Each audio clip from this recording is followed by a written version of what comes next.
I'm pretty sure every single Arsenal fan is confused about the Eberechi Eze deal. 1 minute we get the idea he's going to come to us. The next minute we get the idea that he's going to go to Spurs of all places. And I mean, in today's video, I'm just going to clear the air on that and why Eze deal not happening could lead us on to a different and probably even better path when we're looking at the attacking positions. But before I begin, give this video a massive thumbs up and hit the subscribe if you are new here. But let us start talking about Eberechi Eze and the current situation of that deal.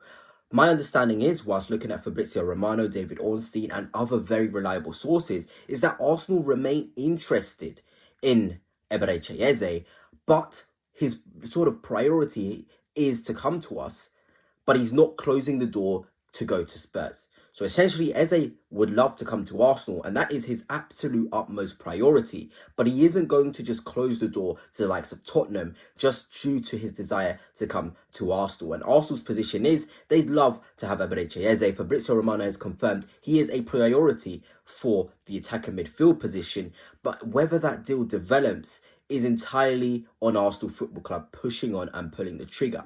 But we need to make sales. That is the very sort of thing that is sort of stopping this deal progressing. Arsenal genuinely thought by now that they would have sold the likes of Trossard, Vieira, Nelson and even Gabriel Jesus, but none of them has happened.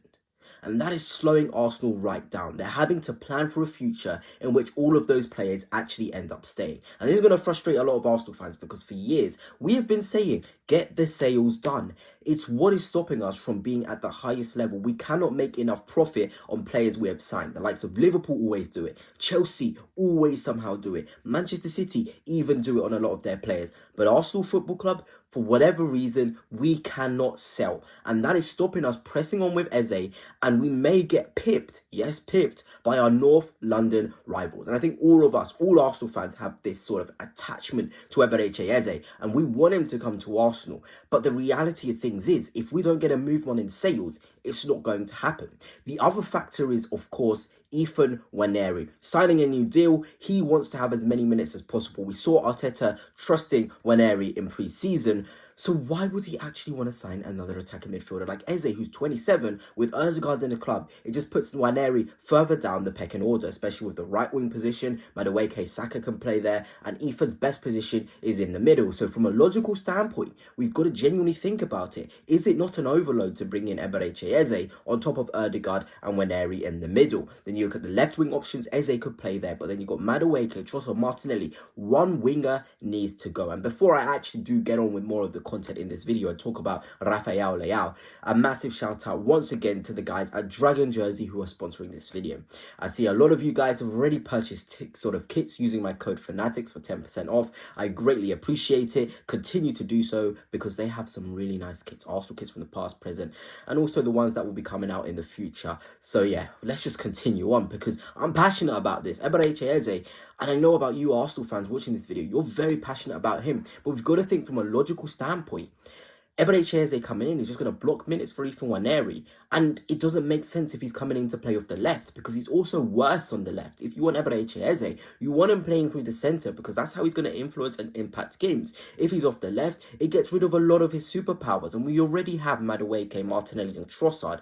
And yes, I did read the reports coming out today from Sami Mokbel, which gave me a little bit of encouragement that Arsenal are looking and expect Leandro Trossard to leave this summer. But we need more. We need Vieira, we need Nelson to go, we need Gabriel Jesus to go before we can even consider bringing in Eberechi Eze on the wages and the terms that Crystal Palace want. So from that standpoint, yes, Arsenal would love to bring Eberechi Eze in, but they physically cannot get this deal done until we move some players on. He's almost like an extra special onto what we already have.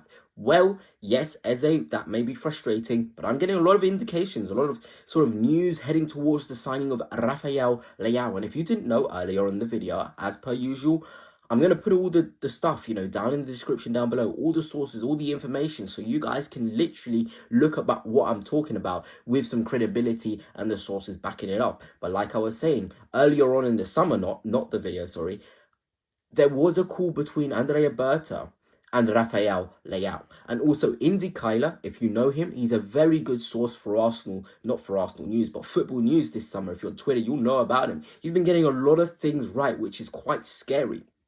He said Arsenal would love to get Eberechi Eze, but their backup option is Rafael Leao, and there's calls been done, and he's the firm second option for Arsenal Football Club, and that's pivotal. I mean, Rafael Leao, the quality of this guy would just take Arsenal levels and levels up. If you follow me on Twitter as well, you always see me talk about Rafael Leao and Bradley Barcola as the two wingers who genuinely will take Arsenal levels and levels up, because it's all about raising the levels of the squad. Arsenal need more squad sort of level raisers and stop getting players which can come in and are depth options that can be secondary to the first 11, because ultimately, if we really think about it, Gyökeres coming in, the centre forward, there's even still debates whether he starts over Havertz, which is fair enough.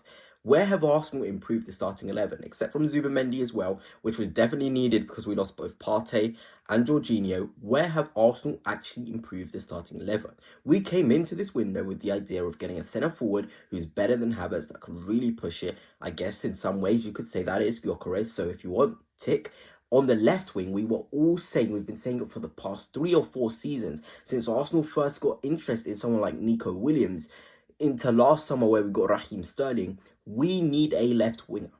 And Noni Madueke, yes, he's a phenomenal player, but essentially, I did a video before and people were saying I looked kind of confused, sort of explaining the Arsenal left winger position, but Madueke coming in is the Sterling replacement. That's how I'm going to view it. So if Trossard leaves, we need a Trossard replacement. So you're looking at the market, you're looking at what the sources have said, the good sources, the good information. IndyKaila one as well, and of course, you know, reports in Italy, like I think it was Di Marzio who talked about the call between Arsenal, Andrea Berta and Rafael Leao. You've got to think about it. If Leao comes in, that's really, really good. That really elevates us in the left wing department. But I know I've got to stay realistic. I've got to stay on course. David Ornstein did say a big winger is totally dependent on Martinelli rather than Trossard leaving, which is so frustrating. It genuinely is so frustrating. I'm even talking over myself there.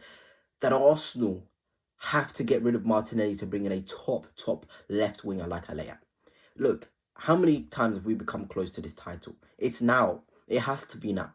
Because the timeline that the board have for Mikel Arteta, which is a bigger timeline than the Arsenal fans, may not align. We all saw how toxic it got with Emery. When Arsenal fans decided enough was enough, the board had to act. So if that gets to that point with Mikel Arteta and we win nothing this season, nothing major, things are going to get toxic. So you want to get the right players, the best players into the team to ensure that doesn't happen. And I'm not sure if Arsenal don't sign anybody else this summer, don't sign Eze, don't sign Leao, I'm not sure if we've accomplished that. I don't think we will have as much of a given opportunity at winning a trophy this season unless we add more dynamism, more attacking threat, whether that's on the left wing with a Leao or whether that's in the attacking midfield with an Eberechi Eze. But anyway, let me know, goodness, let me know your thoughts. I'm just telling you what I've read and giving my own opinion on things, because I genuinely believe us Arsenal fans deserve the best, because this season needs to be the season that we genuinely go and win something major.